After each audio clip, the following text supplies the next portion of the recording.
말씀드린 대로 이준석 개혁신당 대표 나와 있습니다. 어서 오십시오. 예, 안녕하세요. 예. 네. 오늘 어떻게 국회에 있다 나오신 겁니까 어떻게? 예, 오늘 국회에서 계속 일하다가 왔습니다. 예. 지금. 오늘은 네. 뭐 타고 오셨어요? 오늘은 차 끌고 왔습니다. 오늘 차 끌고 오셨어요? 네, 예. 예. 원래 제가 자전거 타고 많이 오는데요. 예. 오늘 이 일하다가 그 저희 보좌진이 지금 가셔야 되는데 왔더니만은 시간을 좀 늦추셨구나. 35분이더라고요. 예.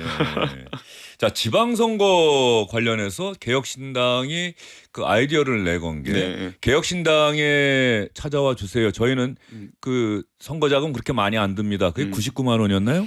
예, 공천 심사료는 저희가 무료화했고요. 예. 다른 당은 공천 심사료도 몇 백씩 받는데 무료화했고 99만 원은 이제 홍보물 제작에 들어간 비용이기 예. 때문에 그거는 뭐 현수막 그리고 공보물 그리고 명함 이런 거 제작하는 데 드는 비용이라고 보시면 됩니다. 예. 지금 한 몇 명 정도 참여했습니까? 지금 저희가 공천 과정 절차를 이제 서류 다 제출한 사람이 한 250명 정도 되고요. 지금 작성 중인 사람 150명 정도 뜹니다. 예. 그러니까 한 400명 정도 지금 호응해 준 거죠. 예.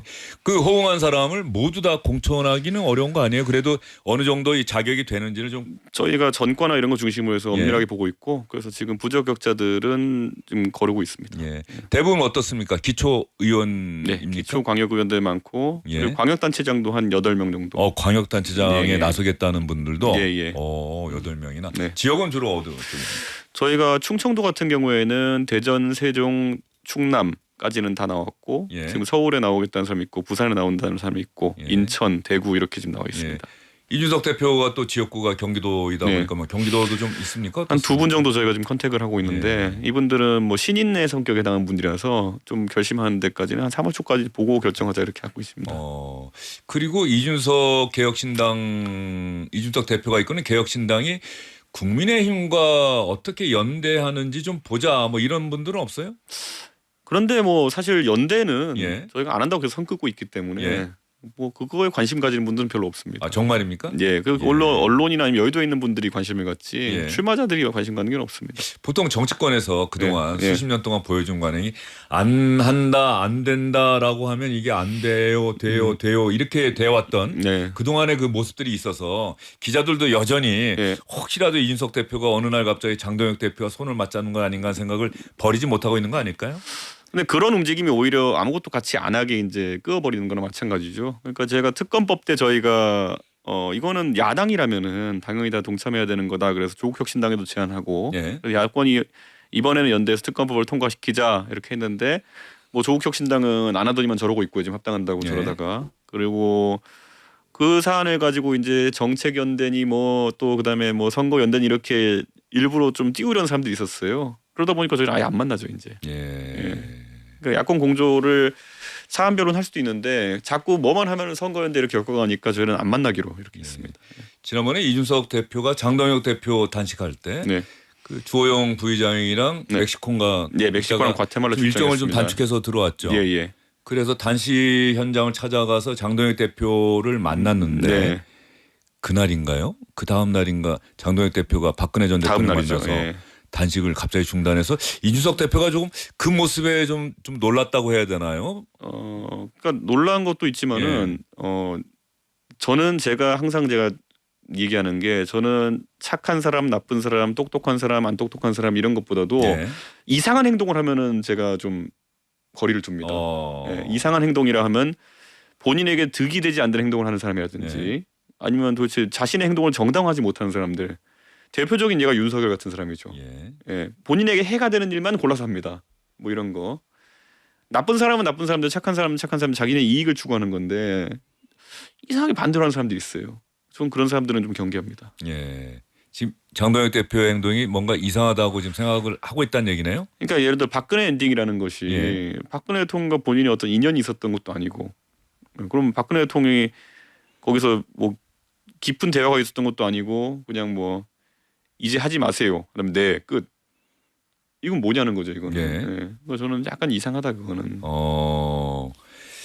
그 박근혜 전 대통령과 가까운 의원이 유영하 의원이잖아요. 네. 근데 최근에 보니까 대구시장 출마 선언했더라고요. 뭐 유영하 선배는 네. 저희 젊은 정치인 너무 잘해주시고 해가지고 뭐 젊은 정치인들이 뭐 다 좋아합니다만 예. 뭐 그와 별개로 이번에 뭐 유영하 만약에 선배가 그 박근혜 대통령과의 그런 박근혜 엔딩 속에서 어떤 역할을 할 수 있었지만 그것과 만약에 본인의 출마가 연계된다면은 그거는 좀 나중에 좀 말이 많을 것 같다. 예, 이번에 뭐 유영아 의원이 본인의 능력으로 돌파해내겠다 이런 의도라면 전혀 뭐 언급할 그런 이유가 없지만 그건 상관없겠죠. 그건 당연히 할 수 있는 거고 해야 되는 거고요. 근데 그게 만약 이번에 그 박근혜 엔진과 결부돼 있으면은 나중에 좀 안타까울 사람들이 많을 것 같습니다. 그 부분 때문에 장성철 공문센터 소장이랑 유영아 의원 사이에 뭐 SNS상에서 거친 설전이 벌어졌더라고요. 뭐 장성철 소장은 평론을 하는 사람이기 때문에 그 예측되는 범위 내에서 얘기를 한 거고 뭐 유영아 의원은 본인도 의원까지 하고 있는 주체적인 정치인인데 그거로만 해석하니까 화가 나지 않았을까 싶습니다. 알겠습니다. 이준석 대표의 개혁신당은 이번 지방선거에서 이제 지방선거가 넉 달이 채 안 남았어요. 이제 국민의힘과 연대하는 일은 없을 것입니다라고 분명히 얘기할 수 있는 건가요? 예, 맞습니다. 그게 연대를 한다면요. 제가 아까 이상한 짓을 하면 이상하게 본다 그랬잖아요. 연대를 해서 무엇을 얻을 수 있냐가 명확하지도 않고 그럼 연대를 한다고 했을 때 뭐 어떤 과정을 거쳐야 될지도 명확하지 않고 그런 상황 속에서 연대하지 않죠. 또 하나는 그 단식 투쟁까지 했는데 그 단식 투쟁을 해서 쟁취하려고 했던 특검은 도대체 어떻게 된 겁니까? 그러니까 원래 이게 개혁신당 국민의힘 공조다가 이제 국민의힘 박근혜 공조로 바뀐 거거든요. 그럼 이제 단식을 그만하세요 했으면 그 다음에 뭐가 또 있어야 되는 거잖아요. 근데 단식을 그만하는 게 그다지 논리적인 절차가 아니었기 때문에 그 다음에 어떻게 풀어갈지가 이제 물음표인 거죠. 이번 지방선거에서 개혁신당은 유권자들에게 아무래도 작은 정당이고 또 미니 정당이라는 표현도 많은 언론들이 쓰는데 어떤 부분들을 호소해서 지지를 얻고 뭐 의원을 배출하고 단체장을 배출할 전략인지. 그러니까 어제 일본 총선에서 보면 이제 참정당이라는 곳과 미라이당이라는 곳이 이제 약진했거든요. 뭐 입헌민주당 그 민주당의 일본의 제1야당은 몰락했고요. 공명당이랑 같이. 미라이당이라는 곳이 저도 그 당수하는 분을 만나본 적이 있는데 굉장히 기술 쪽에 과학 기술 쪽에 집중하는 당이에요. 그래가지고 그 대표도 프로그래머더라고요. 코딩을 하더라고요.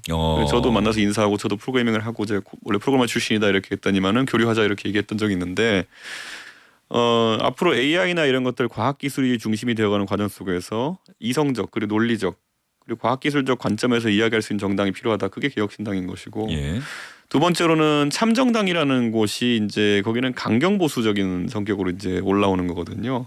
근데 사실 저는 그런 강경보수적 성향은 개혁신당이 아니지만은 어떤 새로운 보수적 그 대안이라는 것은 저희가 항상 추구하고 있다.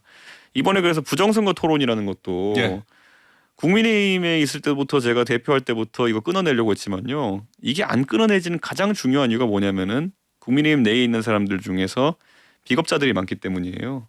뭐냐면 부정선거라고 하는 것은 정부 기관의 어떤 조직적인 어떤 세력이 있어가지고 이것을 수표 결과를 바꾸고 조작하려고 하는 것이다라는 것을 갖고 싸우는 건데 그걸 처음에 제기했던 민경욱 씨가 제기했던 선거 소송도 패소했고, 그 뭐 처음에 뭐 배춘입 투표진이 일장기 투표진이 이래가지고 민경욱 씨가 막 난리쳤는데 일장기 투표지라고 이 도장이 뭉개진 투표지의 검표 결과를 보니까 민경욱 찍은 게 더 많았어요. 그건 자기가 부정선거했다는 거잖아요. 굳이 해석하자면은 그러니까 그런 웃긴 결과들이 나왔음에도 아직까지 인정하지 않고 이렇게 가는 거는.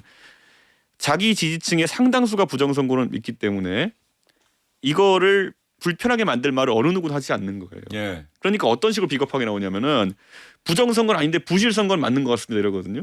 근데 이 선거라는 게 1,000만 명 이상의 표를 다루는 거면요. 거기에 예를 들어서 뭐 자잘한 어떤 그런 어떤 관리상의 이런 것들이 있겠지만 이거를 부실선거라고 단정 지을 수도 없는 거거든요. 예를 들어 부정선거론자들한테 다 선거 관리시켜가지고 1,000만 표 하라 그러면 더 사고 많이 터질걸요.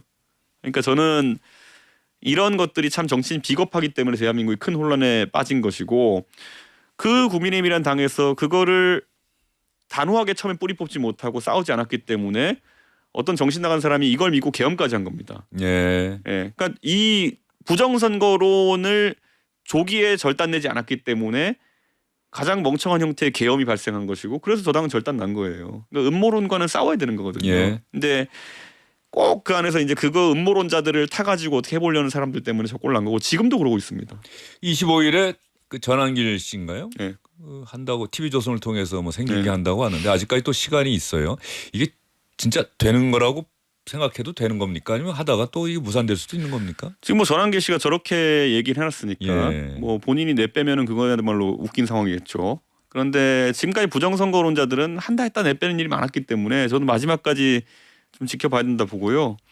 매듭이 지어질 수 있을까요? 이번 토론을 통해서 이준석 대표는 자신이 있어 보이는데 원래 부정선거론자들이 공개 토론장에 잘 안 나오려고 그럽니다. 예. 왜냐하면 지금 이분들이 뭐 계속 6년 동안 이걸로 먹고 살고 있는 분들 많거든요. 저희 매일 같이 전 대법원 앞을 지나다니는데 예. 대법원 앞에 매일 플랜카드가 한 번도 안 거치고 그대로 있더라고요. 그러니까 이걸로 예. 먹고 사는 분들이 있어요. 예. 그래가지고 맨날 후원금 걷고 이렇게 방송하고 이러면서 황교안 전 총리가 가끔 그 대법원 앞에서 저녁에 네. 이렇게 걷더라고요. 같이 일행들하고. 이게 어떤 구조냐면 처음에 이제 부정선거론 할 때는 뭐 몇 대 몇으로 이게 패턴이 나올 수 있냐 근데 그거 다 부정당했거든요. 이제 그 다음에 이제 나온 거는 뭐 투표용지가 무슨 뭐 아까 일장기 배춧잎이라 이상하다 그랬는데 그거는 간단히 설파되는 게요. 아니 부정선거를 할 거면 멀쩡한 표를 집어넣어야지. 이게 도둑질한 다음에 어디 뭐 똥 싸놓고 하는 것처럼 왜 결함이 있는 표를 집어넣느냐. 예. 논리적으로 말이 안 되는 거거든요. 이거 하다가 이제 이것도 배척당하고 대법원에서 다 깨지고 나니까 이제 그 다음부터는 완전 공상과학 소설만 나오는 거예요. 뭐 그 중국이 다 했다. 예, 그리고 뭐 전산 조작을 해가지고 예, 했다. 예. 그 다음에 뭐 이제 트럼프가 곧 이제 이재명 대통령 잡으러 올 거다. 뭐 이런 거거든요. 그러니까 그래놓고 이제 하는 말이 뭐냐면은 그래 그러면 토론하자 그러면요. 맨날 뭐라 그러냐면 이게 왜 토론의 대상이냐. 검증의 대상이다 그래요. 아 그러면 검증할 거면 검증 중에 최고봉이 사실 대법원에 가가지고 우리나라 사법부에서 그동안 저 선거 네. 소송이 들어올 때마다 다 네. 했던 건데 검증. 그 소송 다 져놓고는 예. 지금 와가지고 검증하자 그러는데 아니 그러면은 뭐 만약에 자기들이 부정선거 한 시나리오를 발견했거나 부정선거 한 사람 찾았다 그러면은 형사소송 걸면은 또 검증해요. 예. 근데 그게 없잖아요. 예. 그러니까 지금도 맨날 뭐 왜 토론하냐 검증하자 그러면 검증 그러면 뭐 하자 하면 서버를 까자 그래요. 예. 아니 그럼 내가 원래 프로그래머인데 서버에 뭘 까자는 거냐 그러면은 아몰랑이에요. 또 이제 보면은 예, 계속 그 말만 반복하고 있는 건데 아마 이번에 토론해도 아마 똑같은 걸 겁니다. 아마 보면은 뭐 중국이 했다. 일단 뭐 트럼프가 뭐 하는데 너는 안 믿냐? 뭐 이런 것부터 제가 다 그 민낯을 보게 될 겁니다. 트럼프 대통령이 또 부정선거를 지면은 부정선거 주장을 해서 이번에 텍사스 보궐선거에서도 지니까 또 부정선거. 이 예. 대한민국에 지금 가장 안 좋은 게 뭐냐면요. 그 일부 보수층 중에 보면은 흡사 본인이 명예 미국인 양 아. 이렇게 활동하는 분들이 예, 있어요. 예. 뭐 맨날 뭐 그 집회 때마다 성조기원 들고 이스라엘 깃발 흔드는 거. 미국이 와가지고 예. 뭐 마두로 잡아가둔 것처럼 이제 이재명 대통령을 잡아가둘 거니까 그리고 좀 있으면 뭐 한강에 항공모함이 진입할 거니까 뭐 그 사진 띄워놓고 왜 언론은 죽었다. 예. 한강에 항공모함이 들어왔는데 왜 이걸 보도를 안 하냐. 한강 수심이 항공모함 들어올 정도 수심은 안 될 것 같은데. 다리 다 부수고 와야 되죠. 그리고 들어오려면. 근데 그 합성 사진 올려놓고는 언론이 죽었다 이래요. 그 여의도까지 올라 그러면은 상당히. 아 심지어 그 합성된 사진 청담대교 옆에 있는 겁니다. 거기까지 오려면 한강 다리 다 부수면서 와야 되는데 그러니까 이런 거 할 거예요. 예. 왜냐면 지금도 토론자로 그러니까 전한계 씨가 추천하겠다는 분들 윤곽이 나오고 있는데 보니까 뭐 광주에서 부정선거가 있었는데 그걸 못 잡아내고 뭐 이런 거거든요. 광주에 부정선거 왜 합니까? 부정선거 하려고 그러면 뭐 박빙인 데서 해야지. 그러니까 전형적인 올드한 그러니까 보수층의 올드한 사람들 잡아내기 위한 중국 예. 담론 뭐 전라도 담론 뭐 이런 거 다 섞어가지고 아무렇게나 버무리고 있는 거예요 예. 지금. 오늘날 국민의힘이 어려움에 직면하게 된 그 근본적인 이유 중에 하나가 부정선거다라고 이준석 대표는 생각하고 있는 거고 토론을 통해서 좀 그 부분이 좀 매듭 지어져야 보수의 미래가 좀 있는 것 아닌가 싶은데 네. 모르겠습니다. 그건 토론 결과는 한번 지켜보도록 하고요.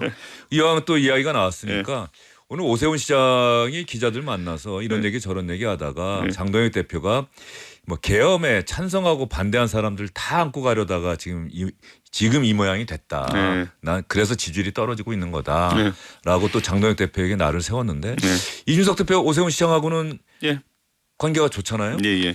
그 원래 오세훈 서울시장 선거는 그래서 연대가 가능하지 않겠느냐는 얘기가 있었는데 어떻습니까? 국민의힘을 또 탈당은 안 할 것이다라고 얘기를 하고 있고. 오세훈 시장 개인과는 저는 뭐 항상 소통하고 또 공유하는 생각이 많기 때문에 이야기하지만은 제가 뭐 당을 책임 대표로서 저희 후보가 나오겠다는 사람이 지금 김정철 최고위원이 나와가지고 활발하게 활동하고 있는 상황 속에서 제가 뭐 그 선거 연대나 아니면은 그런 행동을 하진 않을 겁니다. 국민의힘에서 상당히 좀 속이 타겠는데요. 근데 그 속이 탄 모습을 보이지는 않고 있는 것 같아요. 뭐 그렇게 뭐 제가 봤을 때는 선거에 대한 고민하는 사람 자체가 없기 때문에 그런데 뭐 선거를 위해서라기보다는 저희는 저희 당 후보 내고 저희가 경쟁하는 네. 거죠. 이준석 대표가 사실은 저는 그래도 오늘 와서 네. 개혁신당의 이제 이번 네. 지방선거에 관한 전략이나 이런 것들 네. 질문을 좀 드렸는데 네. 많은 질문 받을 때 이준석 대표가 어떨지 모르겠는데 한동훈 전 대표와 이준석 대표가 과연 손을 잡을 수 있을 것이냐 연대할 것이냐 이게 앞으로 다음 대선까지 이렇게 겨냥해서 네. 관심을 갖는 기자들이나 국민들이 많은 것 같은데 어떻습니까? 제명당했어요. 한동훈 전 대표는 토크 콘서트라는 네. 걸 했어요. 네. 자, 이준석 대표가 한동훈 전 대표 또 오세훈 시장 이런 정치인들과는 함께 갈 수 있는 것인지. 우선 오세훈 시장도 별로 한동훈 대표를 안 좋아하는 것 같거든요. 제가 감히 그분을 대신해서 예. 말씀드릴 수 있는 건 아니지만은 제 인상은 그렇고 그건 왜냐하면은 한동안 이제 한동훈 대표 측에서 오세훈 시장이 만약에 서울시장에 출마하지 못하는 상황이 되면 자기들이 나가겠다는 식으로 흘리고 다녔어요. 예. 기분 나쁘죠. 예.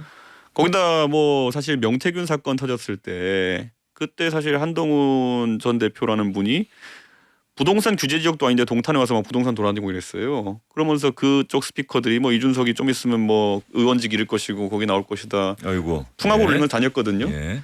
그러니까 그런 거예요. 그러니까 그런 식으로 사람 긁고 다니다가 지금 저렇게 외로운 처지가 된 거거든요. 그래서 저는 뭐 앞으로도 많은 사람 긁을 겁니다. 보면은. 그래서 아마 같이 하기는 어렵지 않을까 이런 생각이고 제가 지금도 이제 저는 한동훈 대표 쪽에 있는 사람 중에 저랑 공통으로 친한 사람들이 얘기하면요. 그 얘기해요. 뭐 내 말을 안 믿겠지만 역시나 예. 지금 뭔가 이렇게 거대하게 벌리면 용두사미가 될 것이다.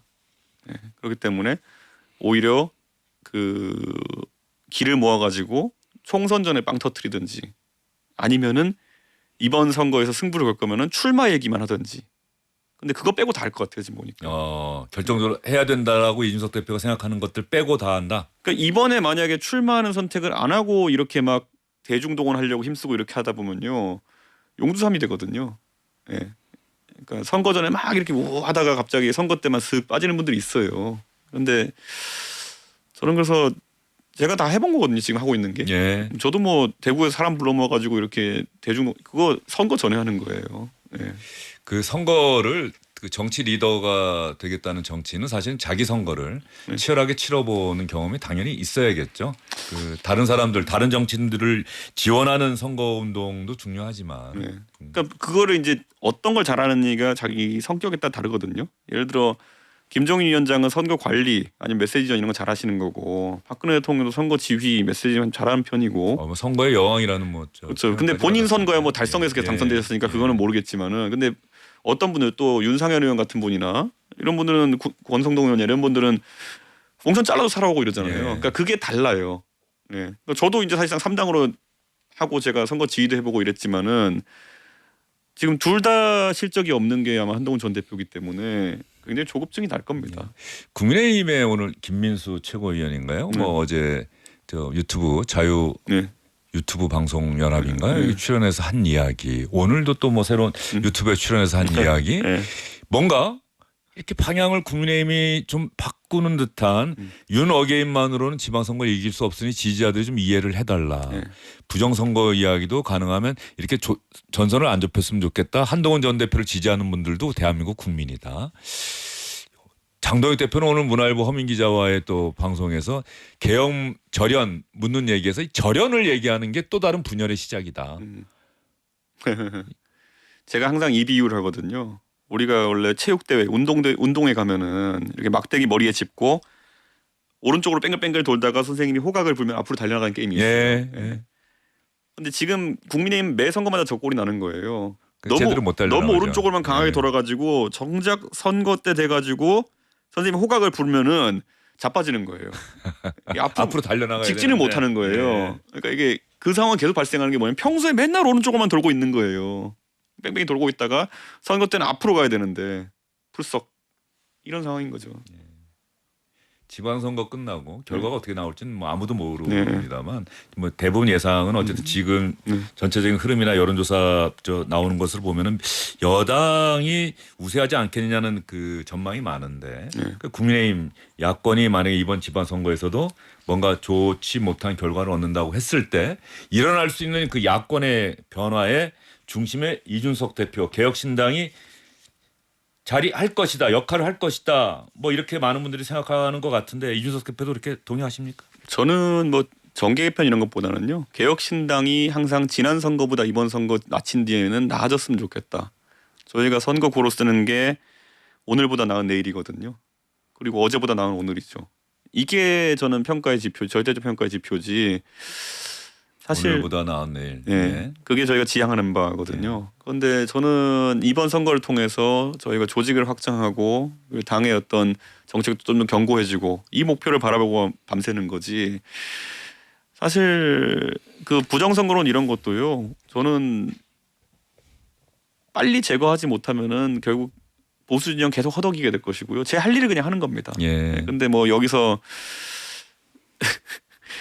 뭐 선거 이후에까지 바라보면서 호사가들이 하는 얘기는 큰 의미가 없다. 예. 그렇게 봅니다. 알겠습니다. 오늘보다 나은 내일 그 이야기에는 또 많은 분들이 동의하실 것 같고요.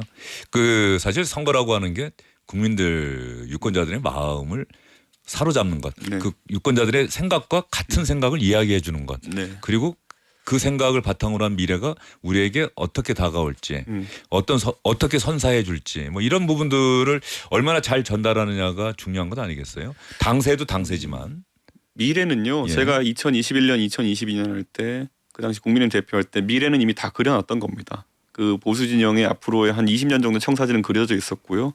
다 어그러진 거 아니에요? 그렇죠. 그 안에서 사실 젊은 세대가 선호할 수 있는 경쟁 중심의 실력주의라든지, 그 다음에 또 뭐 공천을 어떻게 하면 깨끗하게 할 수 있을까, 그리고 부적격자를 어떻게 거를 수 있을까, 이런 걸 다 녹아 있었고요. 홍보 전략 같은 것도, 그리고 돈 아껴서 하는 선거 같은 것도 다 구현되어 있었고요. 이거를 막아세우기 위한 기득권과의 어떤 갈등 속에서 기득권이 굉장히 비열한 방법을 써가지고 축출하려고 했던 거고요. 근데 거기에 그 당시에 웃으면서 박수 쳤던 사람들이 지금 와가지고 본인이 뭐 국민의힘 내 소장판이 쇄신판이 이런 얘기하는 거 보면 웃겨 죽겠는 거죠. 제가 그냥 한 가지 일례로 볼까요? 그저께인가요? 그 김종혁 전 최고위원이라는 분이 본인 징계 억울하다고 가처분 걸었잖아요. 저 가처분했을 때 그분이 국민의힘 대리인으로 나왔어요. 그래가지고 기세 좋게 SBS 유튜브가 남아 있어요. 기세 좋게 어떻게 당 대표가 당의 처분에서 가처분 걸 수 있냐고 하면서 뭐 그때 신나가지고 인터뷰도 하고 그랬죠. 그러니까 그 당시에 그러니까 사실 굉장히 부역하고 그리고 그 당시에 굉장히 기득권에 편입되려고 했던 분들이 지금 와가지고 왜 윤석열과 틀어졌는지는 모르겠지만은 독립운동했던 것처럼 얘기하는 것 자체가 그 당의 한계점이 있는 겁니다. 제가 이렇게 비교하지만요. 일제시대 때 1945년 8월 15일 전에 진짜 싸웠던 사람들도 있고요. 8월 15일 지나고 나니까 나도 사실 마음속으로는 독립을 원했어. 이렇게 얘기하는 분들이 있어요. 지금 그 사람들이 지금 싸우고 있는 겁니다. 그러니까 굳이 비유하자면요. 친일파는 아니고 이제 친윤파와 그들과 마음속으로 독립운동했던 마음속으로만 독립했던 받을 거 다 받아먹었던 그런 사람들이 지금 이제 서로 싸우고 있는 겁니다. 그러니까 별로 의미가 없어요. 사실 제가 굳이 말하자면 한동훈 대표 뭐 황태자였잖아요. 법무부 장관 시켜줬지, 비대위원장 시켜줬지. 그다음에 나중에는 계엄 터진 그 순간까지도 한한 정부 해가지고 섭정해보려고 그랬지. 황태자지 어떻게 거기가 윤석열과 싸웠던 사람입니까? 이준석 대표가 윤석열 전 대통령과의 뭐 비화라고 할까요? 뭐 이런 부분들을 한번 책으로 써볼 생각은 없습니까? 저는 뭐 그 부관 참지는 안 합니다. 저는 윤석열 전 대통령은 정치적으로 끝났다 보고요. 그 사람을 이렇게 갖고 싸우는 거 저는 장동혁 대표한테 사과하라는 것도 이해가 안 가요. 장동혁 대표가 대리 사과한다고 뭐가 달라지겠습니까? 윤석열이라는 사람이 내가 잘못했습니다. 국민 여러분. 이제 저는 역사의 전면에서 사라지겠습니다. 그렇지만 뭐 보수 진영에 있어서는 노여움을 거둬주십시오. 이런 거 해야지 의미 있는 거지. 장동혁 대표는 심지어 계엄 때 계엄 해제 투표했어요. 그러니까 이분은 뭐 계엄에 그렇게 큰 과오가 있진 않아요. 그 뒤에 이제 그 세력에 빌붙어서 어떻게 하려고 했던 정도를 나중에 지적할 수 있겠지만은 이분이 그렇다고 이제 계엄 해제 사과하면 웃기게 되는 거죠. 그러니까 저는 오히려 그때 계엄 때 거기에 빌붙으려고 했던 사람들은 뭐 사과하는 게 좀 개인적인 의미 있을 것이고 계엄에 대한 사과는 윤석열밖에 못한다. 그런 생각입니다. 알겠습니다. 개혁신당의 이준석 대표와의 인터뷰였습니다. 이번 지방선거에서 개혁신당은 국민의힘과 연대하는 일은 없을 것이다 라고 이야기했습니다. 잘 들었습니다. 감사합니다.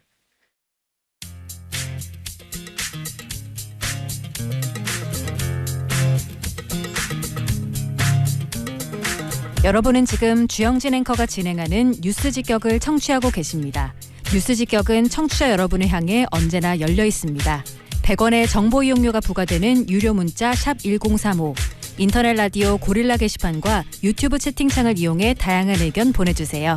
SBS 러브 FM 주영진의 뉴스 직격.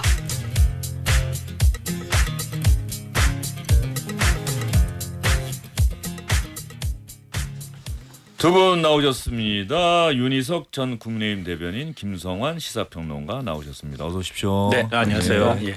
지난 주말에 있었던 한동훈 전 대표의 토크 콘서트 보셨어요? 뭐 유튜브나 뭐 나중에 이렇게 네, 뭐 그 부분에 대해서 얘기 많이 했는데요. 예. 많이 모였더라고요. 윤희석 전 대변인 현장에 있었기 때문에 네. 제가 질문을 일부러 김성환 평론가에게 먼저 드리는 겁니다. 예. 어떻게 보셨어요? 저요? 제가 먼저 예. 한동훈 전 대표의 팬덤이 있긴 있구나 이런 생각을 하게 됐고요. 뭐 그러면서 자연스럽게 떠오른 생각은 장동혁 대표도 한번 했으면 좋겠다. 과연 어떤 사람들이 한 몇 명 정도 모일까 이게 좀 궁금했는데요. 정청래 대표도 그러면 해야 되고 뭐 다 해야죠. 근데 정청래 대표는 싸우는 상대는 아니니까 직접 싸우는 상대끼리 세대교를 한다고 하면 과연 어느 정도까지 사람들을 모을 수 있을까 궁금했는데요. 남진 나훈아 선생님도 아니고 뭐. 자, 현장에 있었는데 뭐 분위기가 어땠어요? 근데 그때 왜 한동훈 전 대표가 3시간 정도 길게 한 것 같은데? 원래 2시간 반 하려고 했는데요. 이게 하다 보면 좀 늦어져요. 그래서 3시간이 넘었어요. 이번 지방선거에서 혹은 어쨌든 뭐 구체적으로 이제 저는 어떻게 하겠습니다는 얘기는 또 안 했더라고요, 보니까. 그 어떻게라는 게 그걸 사실 많은 분들이 제일 궁금해하는 게 지지자분들도 사실 그거 궁금해해서 오신 거 아닐까요? 뭐 그것도 있겠지만요. 뭐 출마할 거냐, 뭐 당 만들 거냐, 뭐 그런 얘기 아니겠어요? 근데 그거를 지금 얘기할 단계는 아니죠. 제명된 지 이제 한 열흘 된 거고 또 그 얘기하려고 그분들을 오시게 해서 토크 콘서트 하려고 기획한 게 아니에요. 이 토크 콘서트를 또 하기로 한 거는 아주 전에 결정이 됐던 건데 그 사이에 제명 결정이 난 것뿐이에요. 그러니까 이게 안 맞죠. 전 역전승 얘기를 하길래요. 예. 한꺼번에 역전할 수 있는 방법은 나중에 가서 전당대회 출마하는 것밖에 없을 텐데 보궐선거 나가서 국회의원 배지 달고 온다고 해서 역전승한다고 얘기하기는 어려울 텐데 그래서 보궐선거 출마 안 하나 그런 생각을 좀 했어요. 그러니까 이제 많은 분들이 굉장히 이게 뭐라고 할까 좀 냉소적으로 보실만 해요. 이해합니다. 저게 뭐한 짓이야라고 지적할 수도 있어요. 근데 저희는 어떻게 생각을 하냐면 물리적으로 확인을 한 거예요. 이 정도로 오시는구나. 한 15,000명 정도 되시는 분이 1시간 정도의 그 매진이 될 정도의 열기를 보여줬다는 것을 어떻게 환산하느냐. 또 오시는 그 마음을 어떻게 우리가 해석을 하느냐의 문제가 남아 있고, 자, 이 정도는 이제 확인을 했는데 정치적으로 그러면 소위 말하는 세력화를 어떻게 할 것인가라는 과제는 남아 있다. 저희는 그렇게 생각해요. 그걸 보여드려야 지금과 같은 질문이 안 나오겠거니 하고 생각해서 노력하겠습니다. 근데 이게 팬이라고 해야 되나요? 지지자들의 구성을 확인할 수 있었던 게 저는 의미가 있었을 거라고 보거든요. 주로 어떤 분들인지. 젊은 분도 많았고, 물론 여성 중년 분들이 많은 거는 맞는데 일요일이고 그 시간에 그 정도의 경제력을 동원하여 오실 분들이라고 생각하면 참석할 수 있는 분이 또 한정될 수도 있어요. 거기까지 보는 거예요. 그래서 이제 반응이 뭐 예를 들어서 어떤 플랫폼이 있단 말이에요. 한 대표에 대해서 뭔가 물어보는 거기서 이제 어떤 분들이 올리냐 이것도 다 보고 있거든요. 전 연령층에 골고루 분포돼 있다고 저희는 봅니다. 영남 지역에서도 많이 올라오나요? 그럼요. 그래요. 윤희석 전 대변인은 한동훈 전 대표가 출마했으면 좋겠어요? 전제가 있습니다. 출마하시기로 한다면 무조건 당선돼야 돼요. 그 조건이 충족되면 출마하는 게 맞다고 그런데 봐요. 그건 또 감동이 없잖아요. 그러니까 출마하면 당선돼야 한다라고 하는 거는 나가서 이길 만한 데를 골라서 나가겠다는 뜻으로도 좀 얼핏 들려서 그거는 관전자의 시각이라고 봅니다. 정치를 실제로 하는 입장 그리고 가치를 추구하는 입장에서는 보세요. 이렇게 성공적인 콘서트를 하더라도 냉소적 반응이 오잖아요. 만약에 어디를 나갔는데 실패했다고 하면 이분들 뭐라고 하시겠어요? 죄송합니다. 여기 있는 여러분들 있을 수 있는 분들을 얘기하는 거예요. 그거에 대해서 생각할 수밖에 없는 거고 실제적으로 생각하는 가치 추구라는 행동을 굉장히 폄훼될 가능성이 있어요. 그런 행동에 대해서. 그러니까 그거는 정치적으로 당연히 생각해야 됩니다. 어쩔 수 없어요, 그건. 예. 중요한 힌트를 한동훈 전 주셨는데요. 대표는 대구로는 안 나간다. 예. 아니, 그 뜻은 아니에요. 예. 그건 그거는 아니에요. 그때 이제 상황을 봐야 되는 거잖아요. 대구 나가면 안 됩니까? 왜 안 대구는 돼요? 좀 쉽지 않을 예. 것 같은데요. 데이터를 보세요. 예. 공부를 해야 됩니다. 예. 언제쯤이면 알 수 있을까요? 그거야 뭐 재보궐 선거구가 다 나와야 예. 그때 생각할 수 있지 않을까요? 예. 예. 지금 모르잖아요. 4개밖에 없잖아요. 예. 그 4개 중에 나갈 수도 있겠지만 안 나갈 수도 있는 거예요. 저는 모릅니다. 예. 당사자가 아니어서. 예. 윤희석 전 대변인 눈을 계속 보고 있는데 하여튼 알겠습니다. 뭐 진짜 한동훈 전 대표 생각을 윤희석 전 대변인도 잘 모르는 거예요? 예, 제가 어떻게 예. 알겠어요. 다는 모르죠. 윤희석 전 대변인하고 상의를 제일 많이 하는 거 아닙니까? 아이, 저보다 더 훌륭하신 분이 많기 예. 때문에. 배현진 의원은 정말 또 제명하는 것 같습니까? 어떻습니까? 제명까지는 아닌 것 같아요. 그냥 이번엔 징계 그야말로 현역 의원을 제명하려면요. 예. 의총에서 예. 3분의 2 예. 예, 그 찬성이 나와야 되고 거기서 부결되면 어떡할 겁니까? 예. 그래서 제가 볼 때는 당에서 정말로 윤리위원회가 뭐 독립적으로 운영된다고는 하지만 징계를 하겠다면 서울시당 위원장으로서의 역할을 못하는 수준의 징계에 족할 가능성이 있다. 그럼 뭐 당원권 정지 뭐 4개월, 3개월 뭐 이럴 수 있는 거죠. 배현진 의원이 위원장으로 서울시당은 벌써 정원호 성동구청장 오늘 고발했다고 선거법 위반으로 고발했다고 보도자료를 내놨더라고요. 예. 계속 시당 위원장으로서의 역할을 하는 거죠. 예. 그 배현진 의원이 위원장으로 있는 서울시당에서는 또 고성국 씨를 예. 그러게요. 또 네. 뭐 징계하겠다고 징계 절차를 개시하고 서울시당 윤리위에 제소를 한 예. 거죠. 예. 의원들이 연명으로. 예. 그거 참 국민의힘 바라보는 국민들 유권자들은 국민의힘은 도대체 지금 서로 징계하겠다고 뭐 이런 상황을 지켜보면서 어떤 생각을 할지 그 생각을 안 하지는 않을 텐데 일단 지도부에서 먼저 시작했다 이렇게 볼 수밖에 예. 없잖아요. 자꾸 독립된 위치에 있는 윤리위가 독자적으로 한 거다라고 당대표는 말씀을 하시지만 네. 그분을 임명한 사람이 누구고 거기에 대해서 최종적으로 의결해 준 데가 최고위니까 그런 식으로 이어가는 이 흐름을 왜 지도부에서 안 막느냐는 지적은 피할 수가 없을 겁니다. 예. 근데 저는 멸족 뭐 이런 단어가 떠올랐어요. 그러니까 친한계를 아예 당에서 축출해서 한 명도 남겨두지 않겠다고 하는 약간 좀 사리 같은 것들을 좀 느끼게 되는데 적의 예. 네. 어떻게 이렇게까지 해야 되나? 예, 아무리 그렇다 하더라도 그러니까 한동훈 전 대표는 뭐 단계 논란이 있기 때문에 한편으로는 정당성이 있다 이렇게 우길 수는 있겠지만 배현진 의원의 경우에는 도대체 뭐 때문에 저렇게 징계를 하죠? 당 대표를 비난했다고요? 아직 비판했다고요? 모르겠어요. 이거 징계 접수를 받은 거고 정말 어떻게 할지는 모르겠지만 어제 본회의장에서 배현진 의원이 장동혁 대표 자리에 딱 가서 팔 딱 이렇게 책상 짚고 그 한참 얘기하는 장면이 약간 상징적인 것 같더라고요. 나 징계할 겁니까 정말? 장동혁 대표야 그거는 내가 하는 게 아니라 윤리가 뭐 하는 거라서 대표가 뭐라고 얘기할 수는 없습니다. 뭐 이 정도 상상은 충분히 가능해요. 그렇게 했대요. 예. 그 말씀을 그래요? 하셨대요. 예. 그러다가 이제 배현진 의원이 계속 얘기하니까 장동혁 대표가 슬그머니 일어나서 나갔다는 일정이 거 아니에요? 있다고 나가셨다고 들었습니다. 알겠습니다. 국민의힘 얘기를 먼저 하나 해야겠네요. 오늘 이 전환기 씨나 김민수 최고위원, 주영진의 뉴스직격에서는 뭐 가급적이면 이분들의 이야기는 그동안 안 들려드렸는데 오늘 이 이야기를 하기 위해서는 어쩔 수 없이 전환기 씨 얘기를 한번 들어보실게요. 예. 네, 김민수 최고위원과 같이 식사를 했습니다.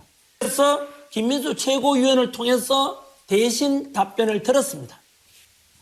박성훈 대변인의 그 발표는 장동혁 대표 의중이 아니다라고 정확히 밝혔습니다. 대변인이 지 마음대로 발표한 것 아니겠습니까? 장동혁 대표님은 원래 약속을 지킨다고 합니다. 뭐 작전이 있대요. 조금만 기다려달래요. 서서히 갈 테니까 자기 우선순위가 친한파 세력들 다 한동훈 제거해가 했지 않습니까? 했으니까 조금 지켜봐 달라 하니까 알겠다라고 했습니다. 제가. 자, 전환길 씨가 김민수 최고위원하고 만났는데 조금만 기다려 달라. 다 전략이 있다고 한다. 그리고 박성훈 대변인이 발표했던 거는 박성훈 대변인 개인이 의견이라고 한다. 그 박성훈 대변인을 전환기 씨가 상당히 비판을 했어요. 그 방송에서. 그러면 이 박성훈 수석 대변인이 며칠 전에 어떤 얘기를 했길래 이런 얘기를 했을까? 이게 아마 지난 2일에 나온 이야기인데 박성훈 대변인의 얘기도 한번 들어보겠습니다. 대표님께서는 계엄 옹호나 내란 동조 그리고 부정선거와 같은 이런 윤어게인 세력에 동조한 적이 없다라고 명시적으로 말씀을 하셨습니다. 특히 이런 부분과 관련해서는 말 한마디, 소리 하나 신중하게 선택해서 발언해 왔다라고 말씀을 하셨고요. 외연 확장의 모든 가능성을 열어두고 있다라고 말씀을 하셨습니다. 장동혁 대표는 윤어게인 세력과 동조한 적이 없다고 명시적으로 말씀하셨다. 바로 이 얘기를 전환기 씨가 문제 삼고 있는 거예요. 김민수 최고위원에게 확인해 봤더니 절대 아니라고 한다. 자, 이제 한동훈 제거했고 다 전략이 있고 수가 있으니까 조금만 기다려 달라. 근데 박성훈 수석 대변인은 대표는 분명히 윤어게인 세력과 동조한 적이 없다고 명시적으로 얘기했다. 이 누구 말이 진짜인지. 김민수 최고위원이 또 어젠가요? 어제도 방송 출연하고 오늘도 유튜브 출연해서 한 얘기가 이제 윤어게인 이것만으로는 지방선거 못 치릅니다. 이해해 주셔야 합니다. 그동안의 얘기하고는 또 완전히 다른 얘기를 했다는 평가가 있어요. 그렇죠. 제가 참 정리하기가 어려운데요. 지금 박성훈 수석 대변인의 얘기는 2일 날 지난주 월요일 날 의총장에서 나온 얘기를 나와서 기자들한테 브리핑한 거란 말이에요. 저기에 대해서 장동혁 대표나 들은 의원들이 문제 제기는 안 한 전혀 안 했죠. 발언이잖아요. 그리고 예. 저 자리에 김민수 최고위원도 있었단 예. 말이에요. 그래서 장동혁 대표가 어떻게 저렇게 얘기를 하냐. 저희가 이제 놀란 거죠. 아니 뭐 계엄은 하나님의 뭐 계획이라고 하고 했는데 이제 저희가 그렇게 반발한 예. 건데 이제 역으로 전환기 씨가 저렇게 또 얘기를 했단 말이에요. 그러면 김민수 최고위원도 그 자리에서 들었을 거예요. 그러니까 대변인이 무슨 죄가 있습니까? 대변인은 본대로 그냥 얘기했을 거예요. 그러니까 결론은 이 말했다 저 말했다 하는 과정에 장동혁 지도부가 지금 갇혀 있는 걸로 보이고 예. 김민수 최고위원이 따로 뭐 전환기 씨를 만나서 무슨 얘기를 해서 뭐 설득을 했는지는 몰라도 전환기 씨가 한번 믿어줄게라고 한 것 가지고 지금 기분 좋아할 때는 아니라는 거죠. 왜냐하면 김민수 최고위원 자체가 전혀 다른 얘기를 하고 있어요. 자, 이런 얘기를 했어요. 부정선거에 대해서 어떻게 생각하냐고 본인이 묻더라고요. 그 극우라고 하는 그 유튜버 분들에게. 그래서 당연히 부정선거라고 하는 얘기를 듣고서 그거는 고립된 선명성이다. 이런 얘기를 했죠. 그리고 이제 뭐 한동훈 대표에 대해서도 대단히 영향력 있다. 그다음에 윤어게인 가지고 우리 한동훈 전 대표를 지지하는 분들도 우리 대한민국 국민이다. 예, 품어야 된다. 예. 그럼 지금까지 예를 들어 김종혁 전 최고위원 같은 분이 했던 얘기랑 똑같아요. 윤어게인으로 지방선거 못 이긴다는 얘기했고 부정선거 안 된다고 했고 그거는 우리가 인정할 수 없다고 했고 예. 한동훈 대표 당의 자산이니까 제명하면 안 된다 이런 얘기 다 했잖아요. 그럼 왜 징계 때린 겁니까? 윤어게인으로 가지 못한다면서요. 결론은 이분들이 이 얘기했다 저 얘기했다 하면서 뭐 기다려달라 속은 그렇지 않다 이중 플레이 한다는 얘기인데 결국 그러면 장동혁 대표가 의원총회에서 거짓말을 했거나 예. 잘못 전해졌거나 예. 뭐 둘 중에 하나예요. 그렇게밖에 볼 수 없죠. 윤희석 전 대변인 생각은 뭐예요? 거짓말입니까? 저는 잘못 전달된 그냥 겁니까? 때에 따라서 말을 자꾸 바꾸는 것 같아요. 그래서 어제 장동혁 대표 유튜브에 나가서 하신 말씀 들어보니까 전환길 씨의 말에 대해서 직접 대답하기보다 이랬잖아요. 전환길 씨가 그 약속 지켜라 했더니 나한테 그걸 묻지 말고 우리가 잘 되기 위해서는 지방선거 이기고 정권 갖고 오는 게 제일 큰 해결책이니까 그러기 위해서 우리 같이 하자 이런 식으로 질문을 바꿔버려요. 오늘 허민 문화일보 기자와의 뉴스의 인터뷰에서 장동혁과 함께 해야 합니다라는 표현으로 바꾼 거예요. 그런 질문 하지 말고 그 절연 문제 얘기하면 그게 또 다른 분열의 시작이다. 그 얘기는 계속했죠 예. 지금까지. 그러니까 절연에 대해서는 얘기 안 하겠다는 네, 거죠. 그렇죠. 그 얘기는 분명해진 거죠. 질문을 차단하죠. 예. 자 그러면 이왕 얘기가 나왔으니까 그 얘기까지 들어보겠습니다. 허민 문화일보 기자가 우리 월요일마다 주영진의 뉴스 직격에 출연하는데 아마 장동혁 대표가 단식 후에 이런 인터뷰한 것도 처음인 것 같습니다. 한번 들어보겠습니다.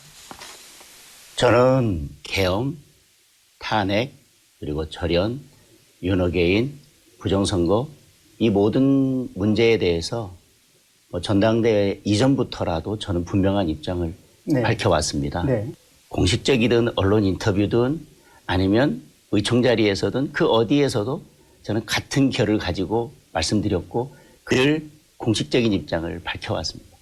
지금 또 다시 와서 예를 들면 전환길 대표가 윤호경과 함께 갈 것인지 말 것인지를 밝혀라라고 이야기하면서 또 다시 제가 이미 입장을 밝혔던 부분들에 대해서 다시 확인을 하고 또 확인하고 또 확인하는 그런 일들이 벌어지고 있습니다. 그럼 선거에 이기기 위해서는 지금 해야 할 것은 장동혁 당신이 우리와 함께 할 수 있는지 답을 하라가 아니라 그 문제를 해결해 줄 수 있는 국민의힘을 이끌고 있는 장동혁과 함께 해야 할 것입니다.